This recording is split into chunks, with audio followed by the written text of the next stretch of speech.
얼마 전 카카오 게임즈와 SK 바이오팜이 상장 첫날 모두 상한가를 기록하며 세간의 관심을 끌었죠.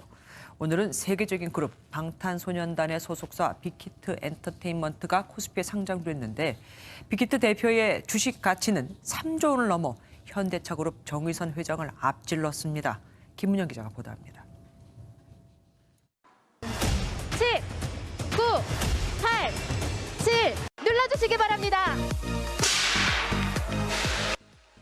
올해 주식시장의 마지막 대여, 방탄소년단의 소속사 빅히트 엔터테인먼트가 코스피에 상장됐습니다.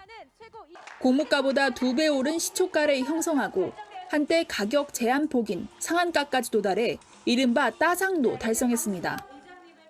음악과 아티스트로 모두에게 위안을 주겠다는 처음의 다짐을 잊지 않고 세계 최고의 엔터테인먼트 라이프스타일 플랫폼 기업으로 힘차게 나아가겠습니다. 빅히트의 시가총액은 기존 국내 대형 연예기획사인 SM과 YG, JYP를 모두 합친 것보다 높은 것은 물론 전체 시총 순위로도 33위를 기록했습니다. 방시혁 대표는 오늘 종가 기준 국내 주식 부자 8위에 올라섰고 방 대표의 주식 재산은 정의선 신임 현대자동차그룹 회장보다도 더 많습니다. 수능을 폐지해야 된다. 제가 교직에 있을 때 어린이들을 그냥 매일 공부로만 빠뜨리는 그 부모님들한테 아무리 얘기해도 안 돼요. 왜? 이미 이 세상은 학벌주의가 됐기 때문에 안 되는 거예요. 학벌이 중요한 게 아니라 뭐예요? 가장 중요한 것은 진짜 나의 재능과 인성인데 재능과 인성을 다 묵살시켜버리는 게 그게 바로 수능인 겁니다. 그래서 제가 뭐라 그래요? 수능이 폐지돼서 이 유아기 때부터 아이의 재능을 발견해 주는 거예요. 재능. 그러면 어떻게 돼요? 이 아이가 재능이 어떤 재능이 있는가? 예를 들어서 노래의 재능이 있다. 춤의 재능이 있다. 또 이 아이가 악기의 재능이 있다. 그러면 그 재능으로 발산될 수 있게끔 환경을 만들어 주는 게 교육인 거예요. 그것을 다 막고 있는 게 뭐예요? 그게 바로 수능이 되는 거예요. 그러니까 유아기 때부터 진짜 그 아이가 노래가 좋아서 노래에 빠진 아이들은 서태지 같은 아이가 나중에 나오는 거예요. 그러니까 서태지가 고등학교 2학년 중퇴하죠. 근데 여러분들 BTS의 가치가 2조입니다. 2조. 네, 손흥민의 가치가 2조예요.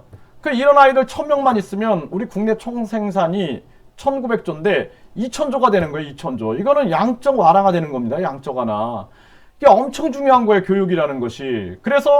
그런데 또 이 아이들이 유아기 때부터 이 스트레스를 받아가지고 장애가 생긴다. 발달장애가 되고 각종 소시오패스, 사이코패스, 나르시시스트가 된다. 그러면은 이거는 사회적 비용이 엄청 많이 들어가는 거고 이걸 치료사들이 또 나서야 되니까 치료사 양성해야 되죠.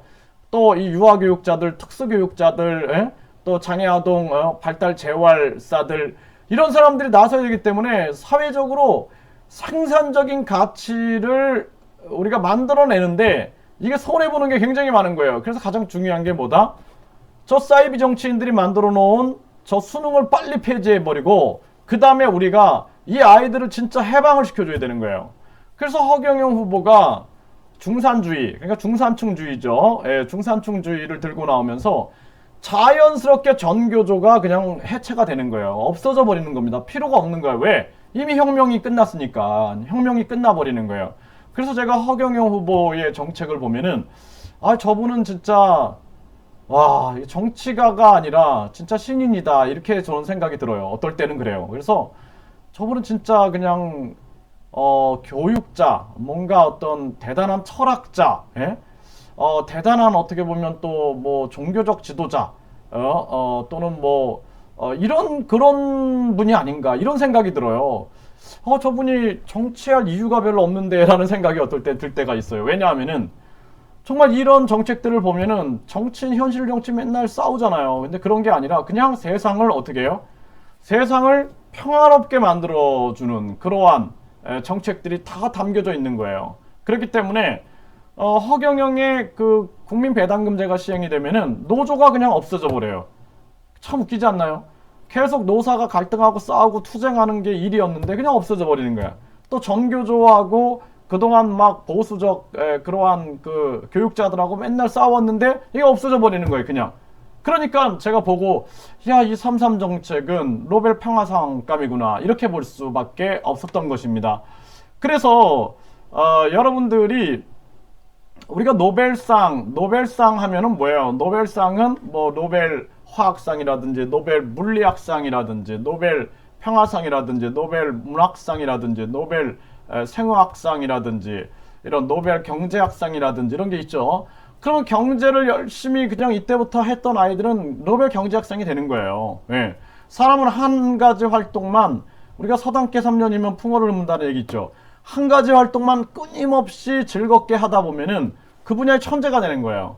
그래서 여러분들이 진짜 저는 그걸 해봤다 그랬죠. 제가 제 자녀를 키울 때 우리 아이가 초등학교를 졸업하고 나서 너가 진짜 나중에 뭐가 되고 싶니? 자기는 춤을 추고 싶다. 그러면은 학교에 가면은 입시기계가 될 테니까, 제가 교직에 있었으니까 너무 잘 알잖아요. 제 그 아내도 그 교직에 있었기 때문에 서로 잘 아는 거예요. 그러니까 우리가 그럼 네가 검정고시를 하면서 춤을 추면서 다양한 춤꾼들을 네가 구경하면서 네가 춤의 길로 갈 수도 있고 아니면은 입시기계가 될 수도 있다. 그래서 어떤 걸 선택할래? 그랬더니 아이가 고민을 하더니 선택을 했다 그랬잖아요. 그 아이는 계속 그냥 검정고시를 중학교, 고등학교 패스를 해버리고 또 대학을 들어가고 뭐 하면서 그냥 자기 그 춤의 그 벨리댄스계를 자신이 그냥 평정해버리더라고요. 제가 보면서 느꼈던 게 뭐냐면 우리 아이들이 충분히 그 분야의 천재가 될 수 있음에도 불구하고 우리는 저런 수능 때문에 다 망쳐버리는 거예요. 그러니까 노벨상을 다 막아버리는 거예요. 그래서 에디슨 같은 사람한테 자꾸 학교에 가가지고 학교를 제대로 못 다니지 않습니까? 에디슨이. 그러니까 자꾸 학교에서 그냥 수능 시험 보게 했으면은 에디슨은 진짜 정신병에 걸렸을 겁니다, 아마. 예. 저도 피해자예요, 저도.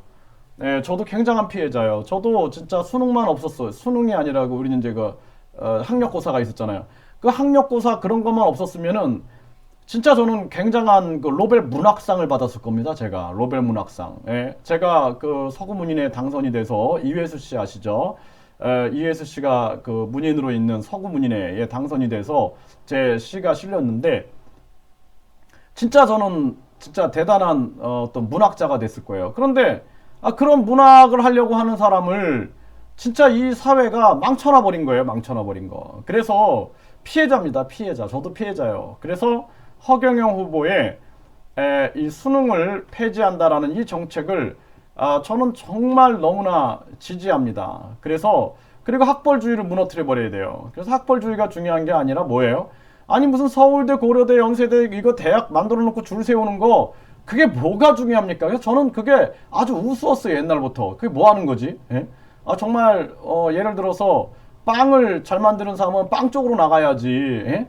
이게 뭐 하는 건지 저는 도무지 이해가 되지 않는 거예요. 예? 그거를 사회에 제도랍시고 언론이 계속 그것을 학벌주의로 부추겨 나가니까 우리 사회가 이렇게 망가져 나가는 겁니다. 그래서 우리가 물리를 좋아하는 아이들은 물리를 계속 노벨 물리학상이 되는 거고 화학을 좋아하는 화학을 하면은 자기가 그 분야에서 즐거움을 느끼면서 그 속에서 진짜 화학 물리학 노벨 화학상 수상자가 되는 거예요. 경제는 그렇게 하다 보면 또 노벨 경제학상, 또 생의학에 대해서 그렇게 하면 또 노벨 생의학상이 나오는 겁니다.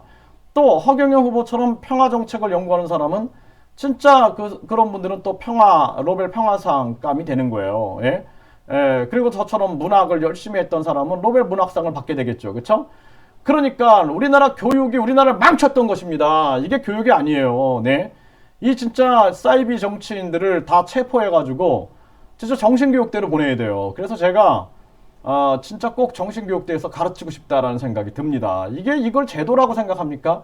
여러분들이 다 피해자인 거예요. 여러분들이 지금 허경영 대학교에서 강의를 듣죠. 이런 강의는 하버드 대학에서 못 듣는 거예요. 그래서 허경영 총재님 그 강의를 1년만 들으면은 그건 뭐 제가 봤을 때는 뭐 대학원 수준이 돼요. 대학원 수준. 네? 그리고 뭐 한 2년만 들었다 그러면 여러분들 다 박사 수준이에요. 박사 수준. 그게 박사, 석사, 학사라는 그 제도도 웃기지 않습니까? 그게 뭐예요? 누가 만들어 놓은 거야? 그걸. 그쵸? 그러니까 옛날에 우리 제도는 한 스승 밑에서 그냥 쭉 배워서 그 스승으로 인해서 학문의 뿌리를 내리게 되는 거예요. 난 어떤 스승께 배웠다 이거예요. 그러니까 이색이라는 스승 밑에서 누가 나와요? 문화생으로 정몽주나 정도전이 나오는 거 아닙니까? 나는 이색 선생께 배웠다. 이게 그의 학력이 되는 거예요. 그럼 여러분들은 뭐예요?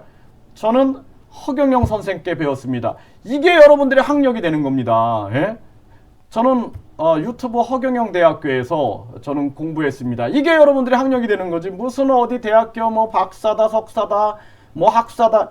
이게 뭡니까 도대체. 그게 아니에요. 그래서 제가 계속 말씀드리죠. 진정한 학력은 자기 능력이고, 그리고 진짜 뭐 초등학교를 안 나왔어도 능력이 있으면 그 사람은 진짜로 지성인이 될 수가 있는 거예요. 그 지성을 자기 분야에서 깨달을 수가 있는 거예요.